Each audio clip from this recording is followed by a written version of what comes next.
Okay. Good afternoon, everyone. Thank you for joining us for the Lunchtime Lecture series from the Fort Worth Botanic Garden and the Botanical Research Institute of Texas. I'm Dr. Brooke Best, Director of Research Programs, and I and my research colleagues host this lecture series, which takes place the first Tuesday of each month. Our next talk will be Tuesday, December 6th, when Resident Research Associate Dr. Dennis Benjamin will present Botanical Art from Classic to Contemporary.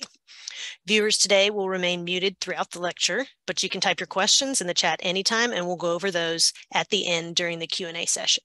And as always, if you'd like to test out the chat now, we'd love to hear where in the world you're watching from today. We will be recording this lecture for our archives, and pending permission from the speaker, the recording will be available on our YouTube channel, hopefully in just a few days, but it may take a week or so. And if needed, links to other resources mentioned during the talk will be posted to the web page for this event.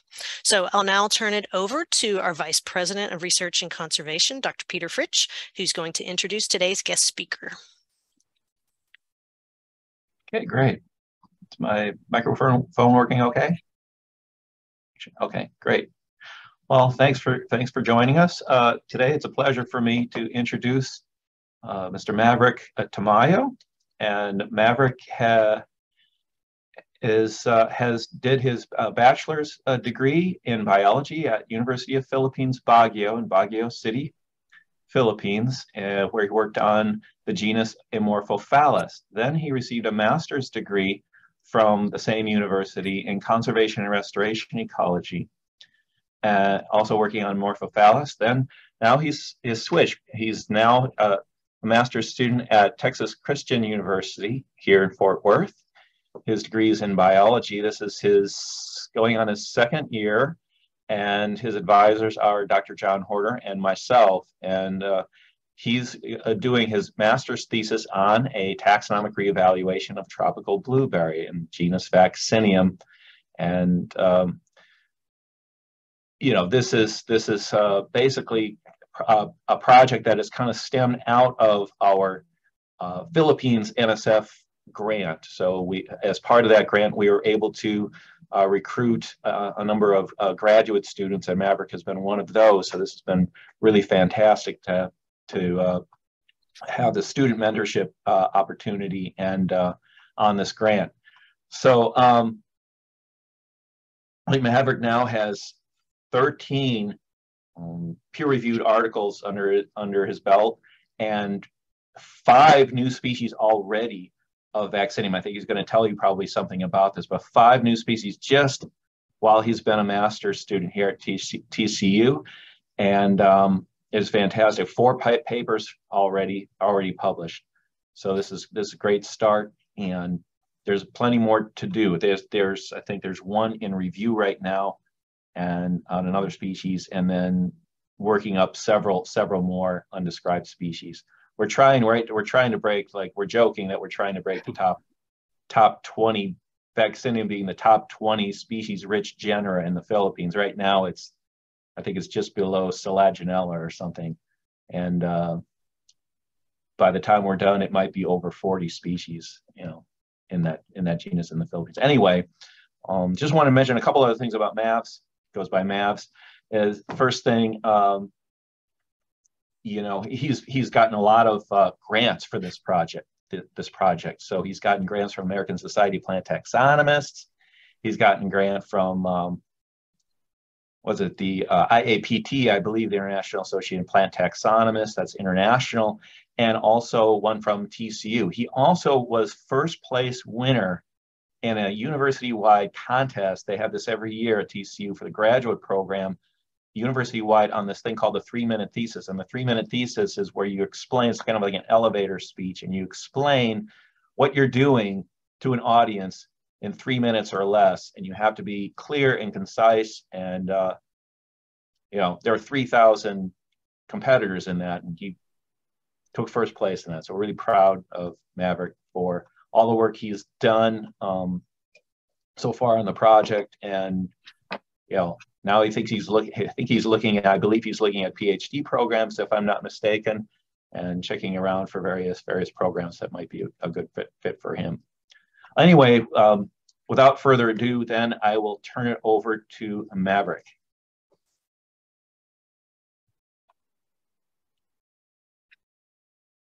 Alrighty. Thank you, Sir Pierre and Brooke, for the generous introduction. Hi, everyone. I hope you can clearly hear me from here. All right, thank you. So today I'm tasked to give a talk about the thing that we're doing. And I'm so excited to deliver this talk to everyone, especially that there's not a lot of people who are doing Ericaceae or Vaccinium studies. So, okay, let's get this rolling. So first, we have an introduction slide about what is a Vaccinium.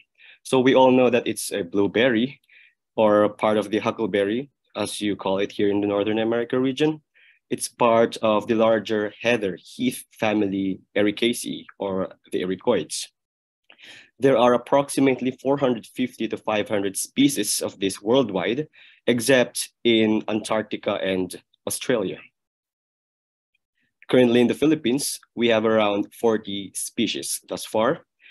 And it is very unique plant because most of them would prefer nutrient-poor habitats.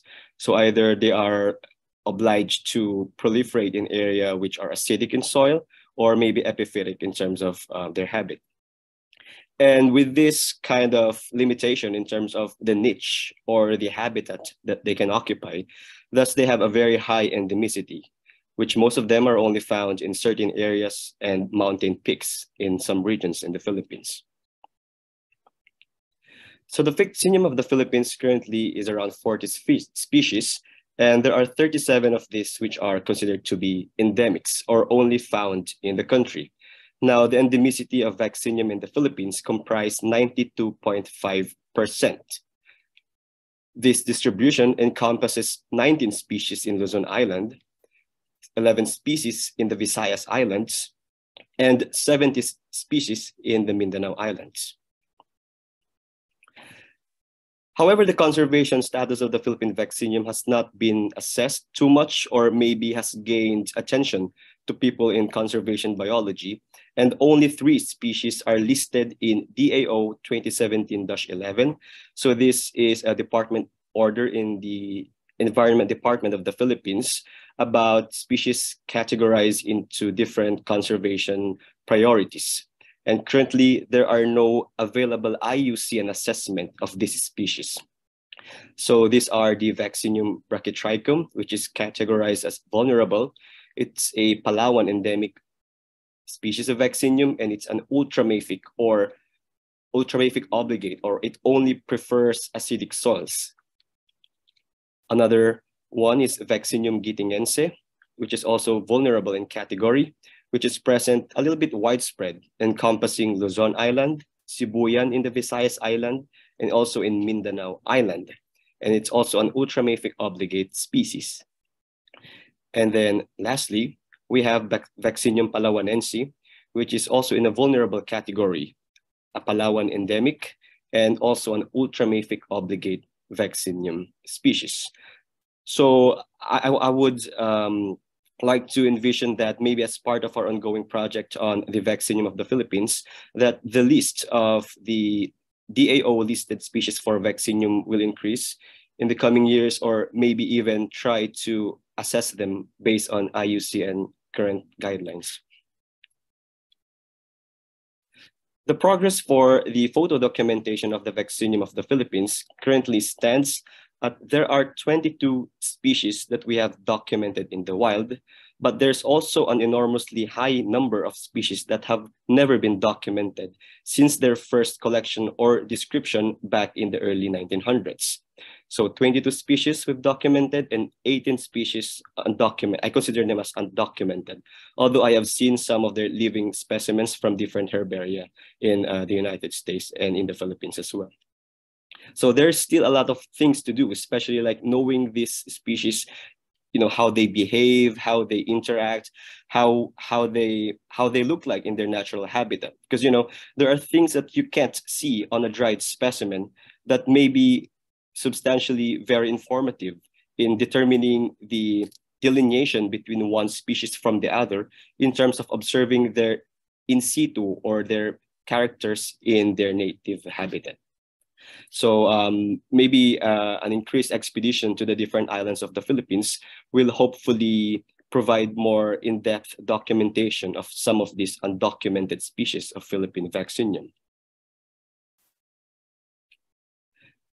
For some of the uses of Vaccinium in the Philippines, predominantly they are used for raw material for wine. But most of them are either restricted only to some areas in the Philippines, or they can be like produced by local indigenous people for whatever purposes. But sometimes they can be good sources for food, for traditional medicine. They can also use it for as a cultural offering. They can use the coloration of the fruit for ink or dye. And currently, the Department of Agriculture, I think in Baguio City, where I came from, they're trying to advocate for blueberries as a commodity for people. And right now, you can see the photo here on the lower right. They're trying to commercialize it, but only in the Baguio City public market. So it doesn't taste to be so sweet, but it's juicy and kind of sweet and sour. So that's how the combination of these small fruits are.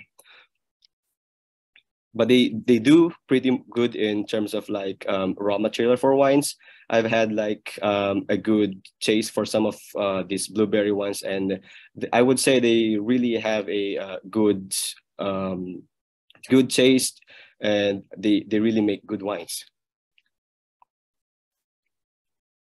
Now, how do we recognize a Vaccinium in the wild? So these are some of the tips that you can use if you're would like to identify a species if it belongs to the genus Vaccinium. So here are the spot characters. So first, we have to consider the habitat of the species. Most of the Vaccinium species would prefer high altitude forests in the Philippines, mainly around 450 meters above sea level and above. The highest would be maybe around 3,000, ranging around 3,000 meters above sea level. That will be in Mount Apo. But there is one species that is an exemption for this one, and that is V. paradoxum, which was found at an altitude of only 20 meters above sea level, and it's on sea cliffs. It's really bizarre and weird species. They also prefer ultramafic areas. So these ultramafic areas are actually, most of the time, peaks of mountains, which are rich in metals like nickel, chromium, and so. They also have like acidic soils, and that's where they prefer growing. And most of the species that are inhabiting ultramafic areas and or exposed ridges would tend to be stunted in terms of their growth. That's why we have this kind of forest formation in the Philippines known as a dwarf or a bonsai forest. The trees there may be like around 70 to 100 years old already, but they don't go above 3 meters in terms of their height. So sometimes you're in a very mature forest, but you look like you're the giant among all those, thickets of shrubs and trees around the area. And lastly, they also prefer mossy rainforest. So in the northern part of the Philippines, mossy rainforest areas are dominant, especially in the central Cordillera mountain range.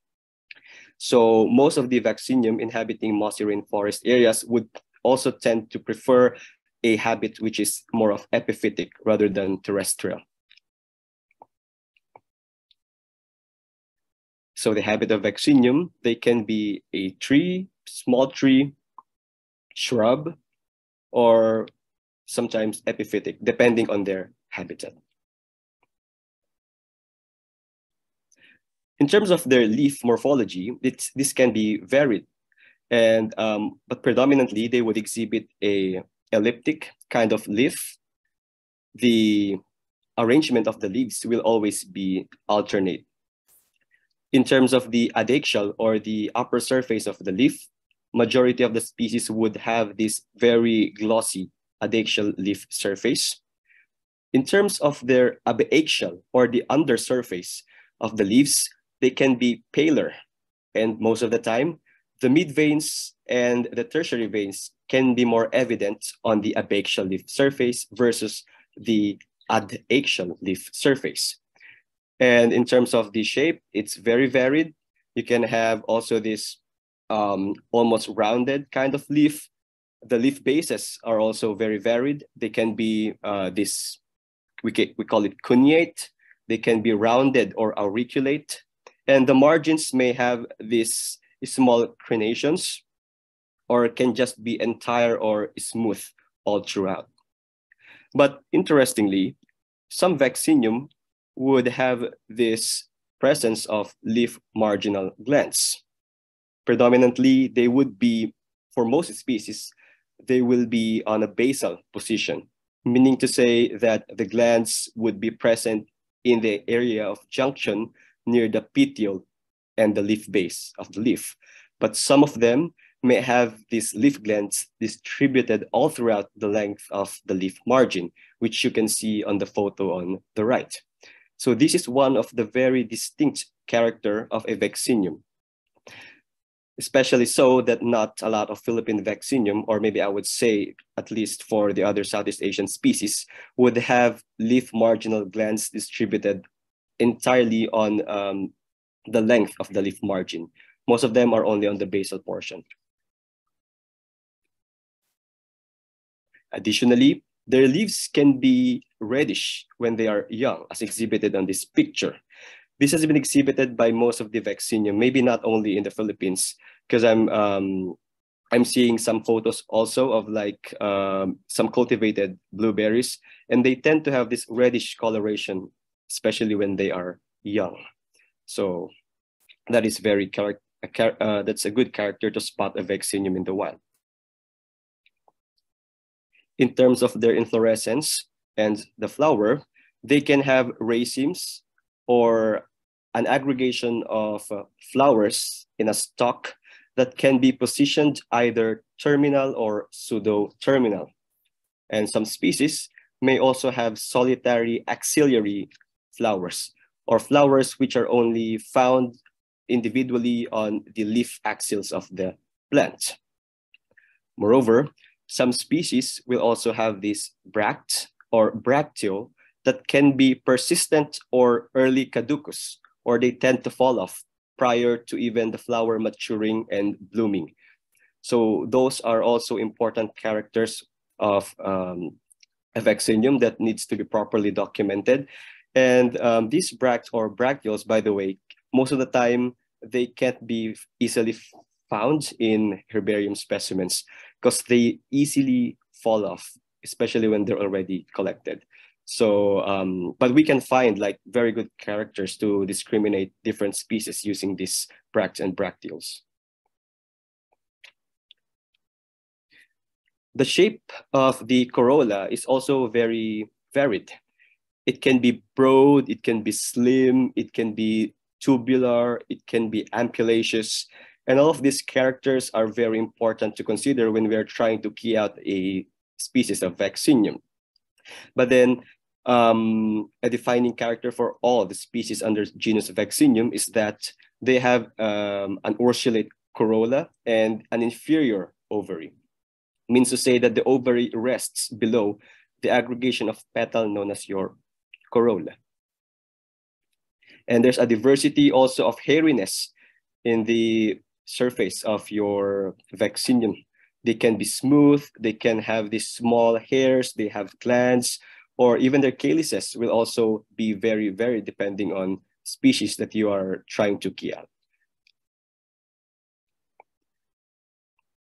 Another character is the position of the style. So the style can be exerted or not exerted. If a style is exerted, it means that the style is sticking out of the corolla of a species. So which is exhibited by this photo on the left, that is an exerted corolla. For other species, most of the time they have a style that is not exerted in the corolla.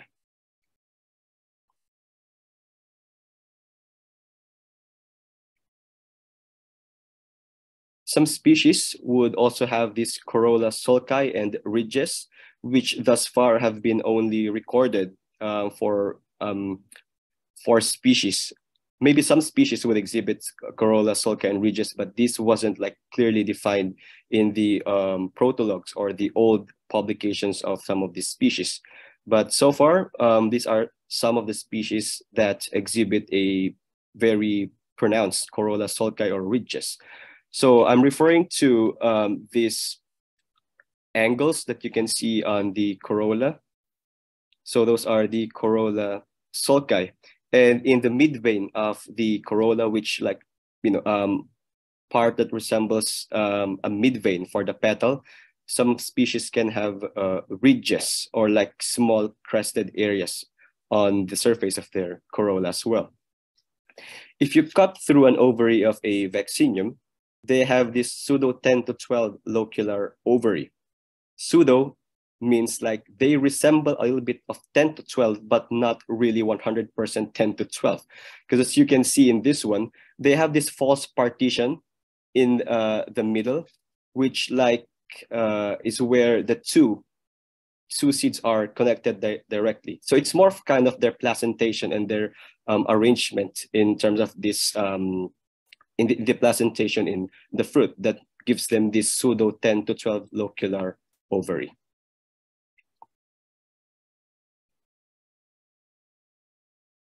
So floral parts of the Vaccinium, so I'm referring to corolla as this specific organ of the plant. So this is the aggregation of the petal into one unified organ. We also have the hypanthium, which rests below the corolla. So the ovary is inside this hypanthium.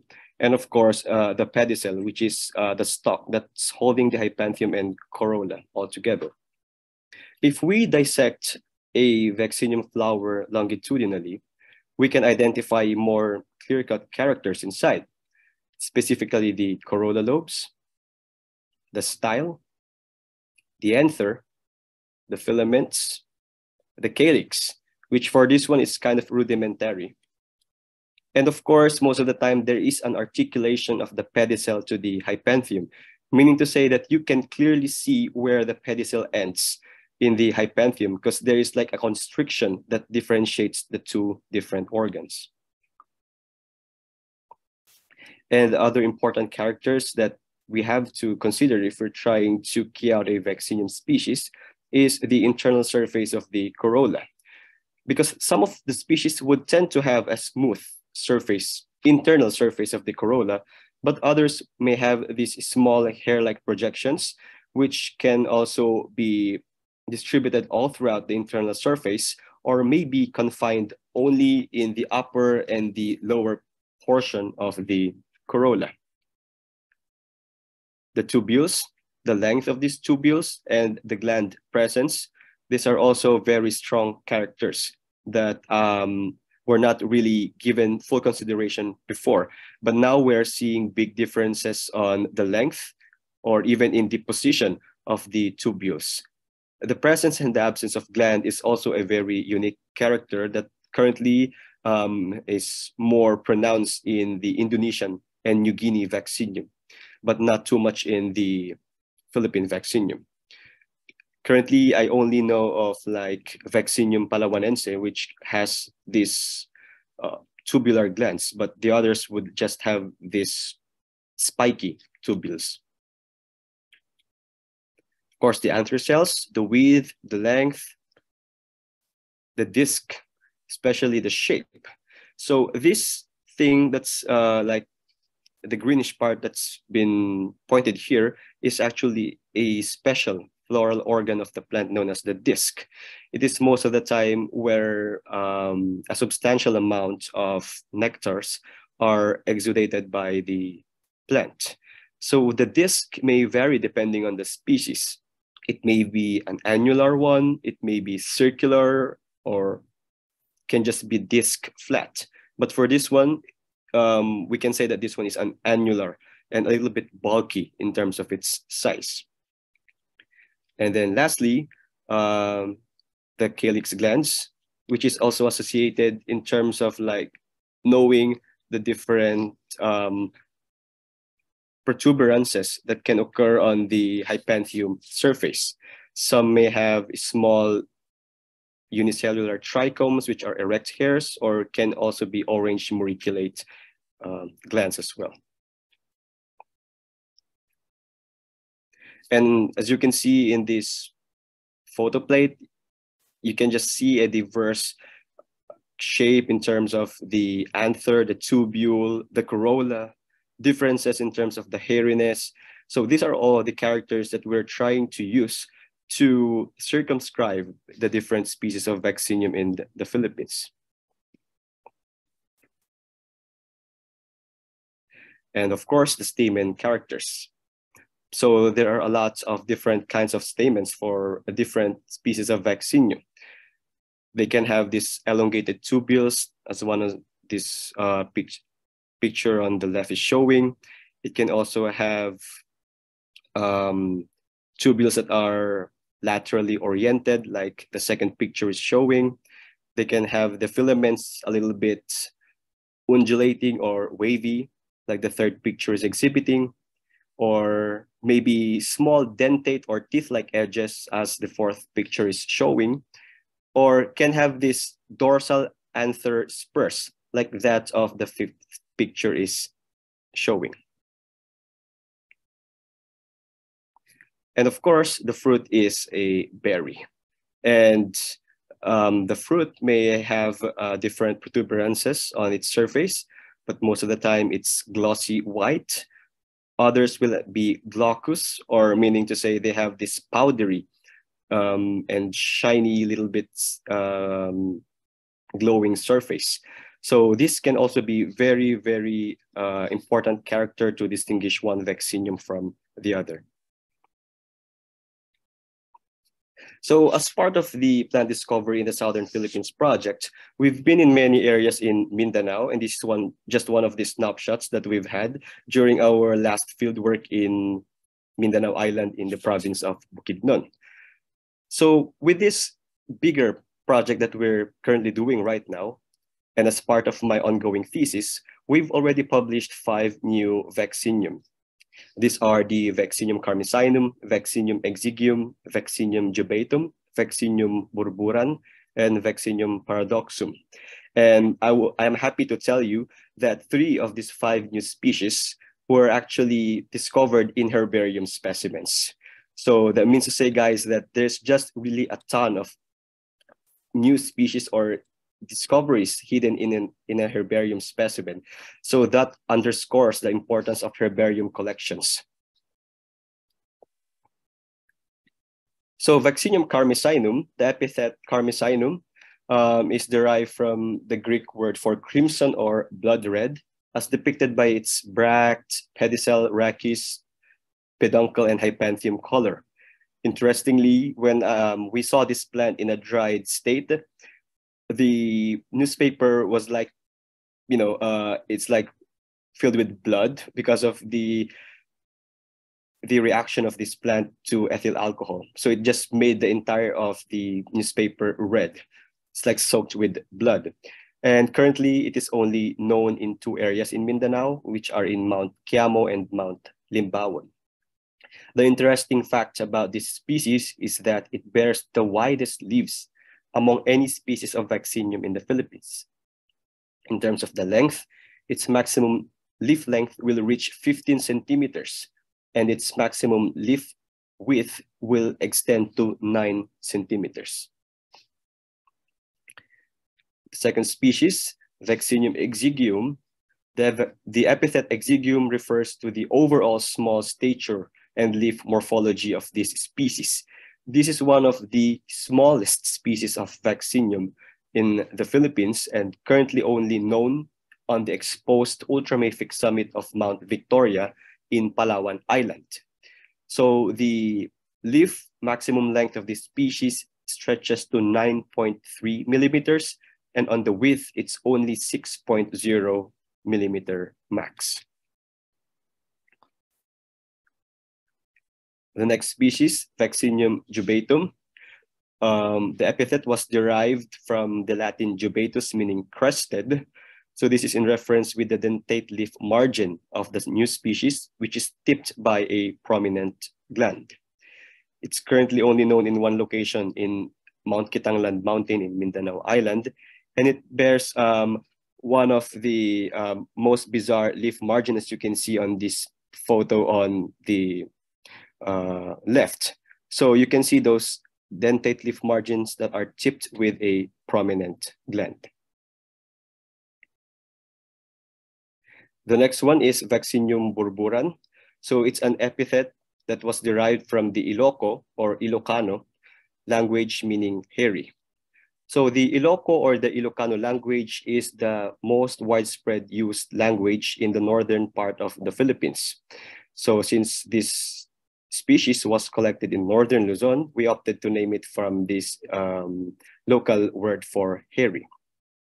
It's currently known only in 2 provinces in the Philippines, which is in Ifugao and Mountain Province in the Cordillera Administrative Region. And it's considered as one of the hairiest Philippine Vaccinium. And interestingly, its disc is also notably bulky, as you can see on the upper left photo. So that dark donut bagel looking thing right there is actually the disc of the plant. So it's even bigger than the ovary of the plant itself.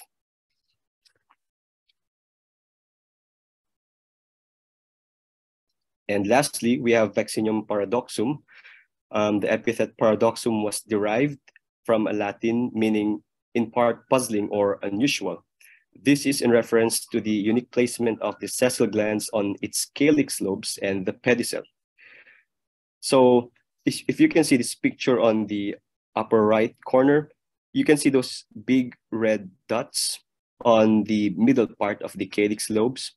That's very unusual because there have been no other Vaccinium that we've found to exhibit this character, because most of the time they will have these glands on the tip of the calyx lobes, not on the middle part of the calyx lobes. This species is currently known on an ultra basic forest in Sierra Madre Natural Park, and it's the lowest elevation Vaccinium species found at 20 meters above sea level, facing a sea cliff.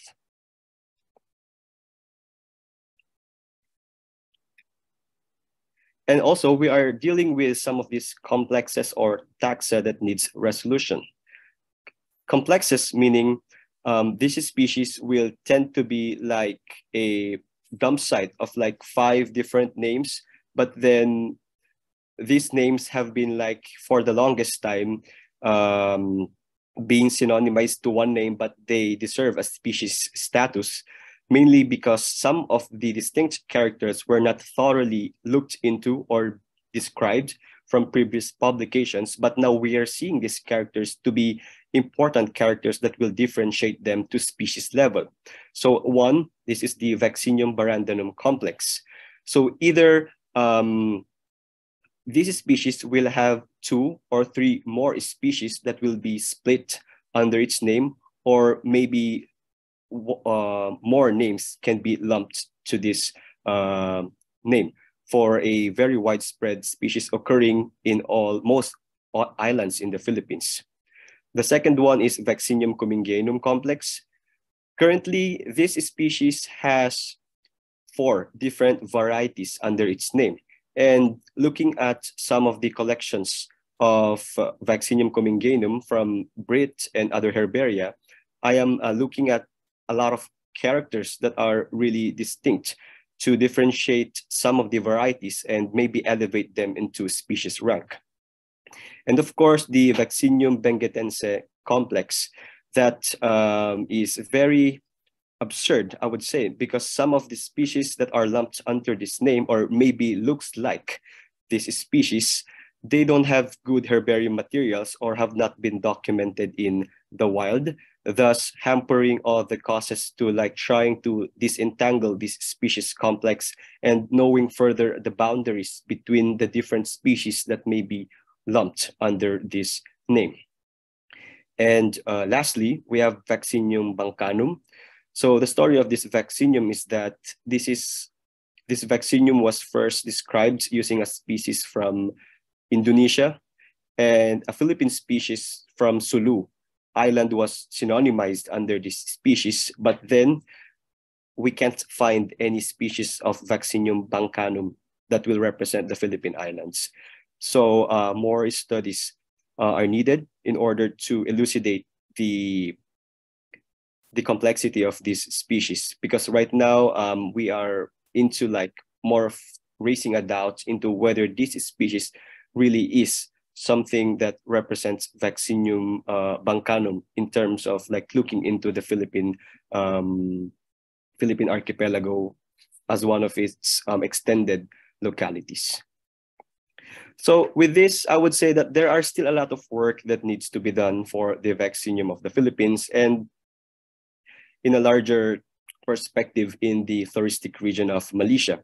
But I am happy that we are trying to give our best shot at looking into dismantling some of these ambiguities in this genus and hopefully shedding a light into knowing more about this species and contributing to studies about their diversification, about the different species, and in the long run, maybe resolving into the issue of proving the monophyly of the genus Vaccinium.